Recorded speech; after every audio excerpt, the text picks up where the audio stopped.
TV family, catch us live on your TV screens. Okay, so I might have lied a little earlier on. I said I was steering the ship alone, but my queen is going to steer this interview with me. Aura is in the building. You guys definitely know her familiar face. She is a hostess with the most on your favorite show, Hype It Up. But today she said, she's going to be rolling with the big dogs. Let me grace you with my presence. Guys, welcome back to Ekse. My name is Ora Bintwana Bitori. Today I came back with another story because I'm not on my usual show, Hype It Up. I came to co-host with the lovely Razulu right here on Ekse, and we have an interesting interview that we're about to get into. I've been involved in basketball for quite some time, and for as long as I've been, I've never seen a team as elite as this that we have in studio right now.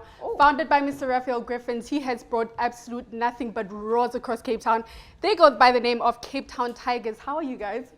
Hello, how you doing? We're great, thank you. Thanks for having us. Awesome, awesome, awesome. Now, give us a little background into how you actually got to establish the team. Oh, well, firstly, my name is Raphael Edwards, and I'm from Brooklyn, New York. And the whole establishment of the team came about with a childhood friend of mine. He brought the opportunity to me. I saw the vision and, researched Cape Town. I then reached out to two of my other partners, female partners, Shantae Butler and Dia Martin.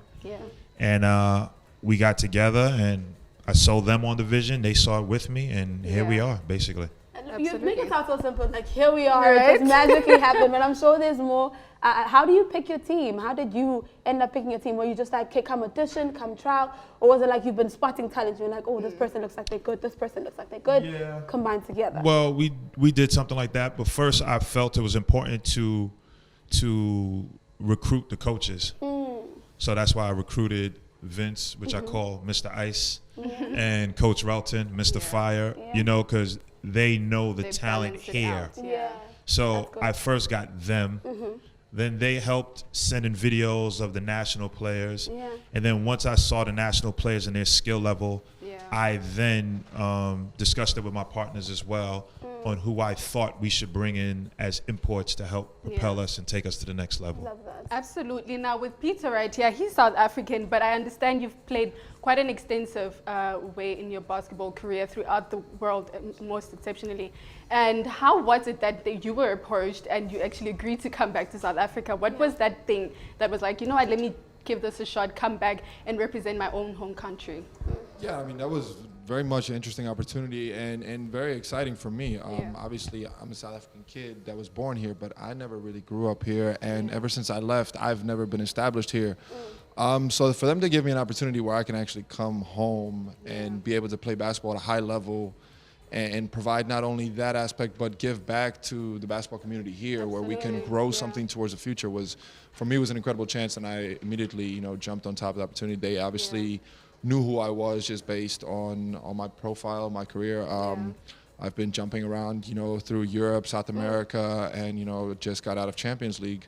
And them approaching me, it was, for me, an honor to come back home and to be able to be in my country, play the sport, and help grow the sport because we have so much talent here. We just need to grow it and, really broadcast what we have capable here in South Africa. Male and female talent. Absolutely, definitely, I agree to that. And speaking of talent, I want to come to you. I mean, he did say that you were one of the people who were sending through the talent. So what were you looking for when you were sent? Were you looking for a well-balanced team, or were you just like sending in different people and figuring out what it is that you're going to make the Tigers as a basketball team?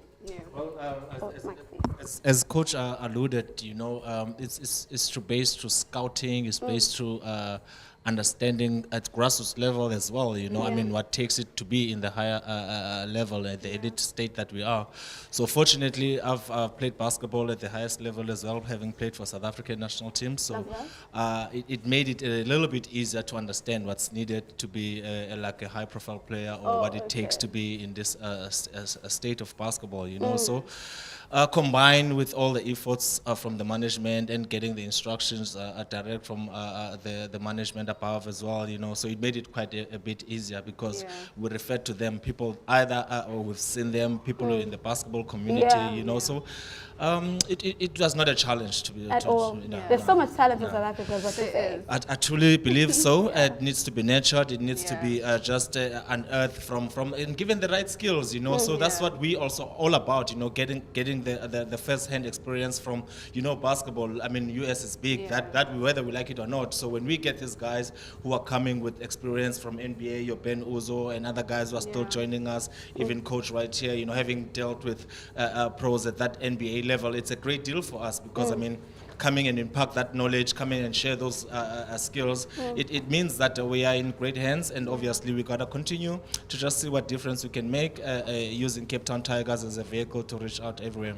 Absolutely. Speaking of developing the talent that is already in the country right now, I mean, with the players that you have taken from the country, I've seen immense growth in most of them. And with the competition that you guys have introduced to the rest of the country, I mean, with the recent championships that you guys won so effortlessly, congratulations on that. I mean, now introducing past NBA players who bring absolutely an even bigger level of competition. What was your approach in bringing forth Mr. Ben over here? Well, after I saw a tape of Ben play and I heard a little bit of his story, I thought he would be a perfect fit for us. And being that he's from the States and I could really communicate and he could relate to me and what I need him to do to then lead the team as the point guard position. But in hearing his story, I also felt, which I don't even think he knows, I felt like he still had something to prove. And do you feel like you proved that, Ben? Have I proved that yet? Yeah. No, not yet. Okay, are you gonna prove it? Okay. Oh, he's gonna prove it. Oh, he's gonna do it. Unfortunately, we're almost out of time. So before we let you guys go, where can we find you on social media if someone wants to find out more, if they want to like be a part of your journey as Cape Town Tigers? You can start at the Cape Town Tigers on Instagram, on Twitter, on Facebook, and then where you're at, Ben is on Instagram, Pete Prinsloo is on Instagram, I feel like once they find the Cape Town Tigers, they'll once find they find the everyone Cape Town else. Tigers, then you could go right there. So again, it's the THE Cape Town Tigers. All right. Absolutely. Thank you so much, ladies and gents. Here is a quick interview with Ola, telling us all things about her. With everybody, you are still tuned into Cape Town TV channel 263, and the name of the show is Ekse Live, and my name is Awonge Dulaze. But right now, joining me is the CEO of Advannotech. He goes by the name Mr. Xolani Zuma. Welcome to the show. Thank you so much for making time for us. Thank you so much for having me, Awonge. I was doing some research before this conversation, and I see that your company focuses more on the ICT sector. Tell us what the ICT sector is. So we actually are an IoT and ICT company. Internet of Things and information, communication, and technology entity. The importance, I guess, of what we do is that we are able to create environments for corporates, for industrialists, where everything that they do is now, you know, automated.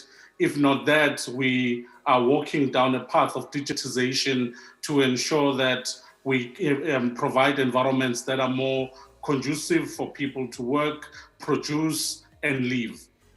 That's quite interesting. I also want to find out more about the company itself, the Advannotech. Tell us when it was established and what is it that you guys really do? Advannotech was started in 2018. Again, the focus of starting, or at least the intention of starting the company was to play in a technology sector. It was born from a gap that I had identified in the corporate. I come from a property and facilities management background. I've been in that sector for almost 18 years, and I had identified that within the property sector, there was a lack of systems integration. Now, when we talk systems integration, it's funny that back in the day, you would have a property that has multiple systems and to engage with each and every one of them, you needed to log on and load your credentials on each and every one of these silo systems in the environment, which was somewhat counterproductive. Having identified the gap, I started Advannotech. The sole intention at the time was to create a company that could help property managers consolidate their systems, have a single view of that which they want to see, without having to access multiple systems at the same time. And during the pandemic, a lot of people lost their jobs and then a lot of businesses failed. And I understand that your company managed to generate revenue. How did you manage to do this in the pandemic? If the pandemic taught us anything, it taught us two most important things as SMMEs in this country. One, that we must remain as agile as possible. And importantly, we must learn to adapt. I think for me, those were the two key things that helped us turn the tide. You'll remember that when the pandemic hit, there was a huge uptake, or at least interest, on technology innovations that could help us deal with the pandemic and the impact of the pandemic at the time.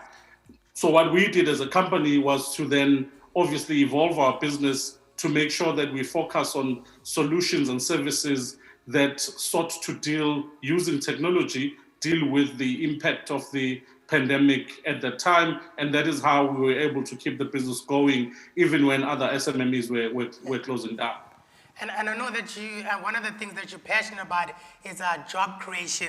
I want to find out, how do you plan to create sustainable jobs, opportunities in the ICT graduates in the country?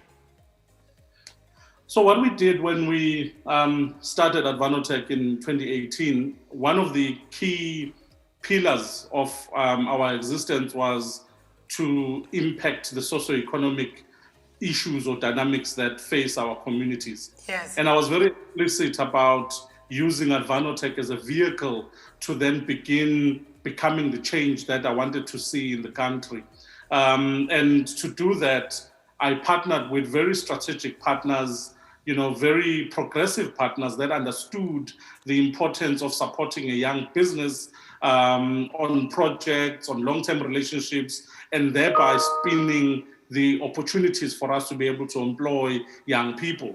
As we speak right now, the company employs plus 20 people across about 5 provinces, and at least about 60-70% of our employment force is young graduates. Now, what we want to do going forward as Advannotech is to entrench our relationships with big corporate, so that as they give us the opportunities, the projects, we are able to continue creating these sustainable jobs. Yeah, we are unfortunately running out of time. Very quickly, where can people find you on social media if they're interested in your service or want to learn more about the company itself? We predominantly on LinkedIn as Advannotech Ekse. We are on Twitter as Advannotech. So basically on those, and I think Facebook as well. We're still present on Facebook. Thank you once again for making time for us. And that is, ladies and gentlemen, Xolani Zuma, a CEO of Advannotech. Right now, though, it's time for us to take a quick breather as against a fourth industrial revolution. I see that we cannot deny it because, they managed to make a lot of money during the pandemic. So all things are moving in the IT direction.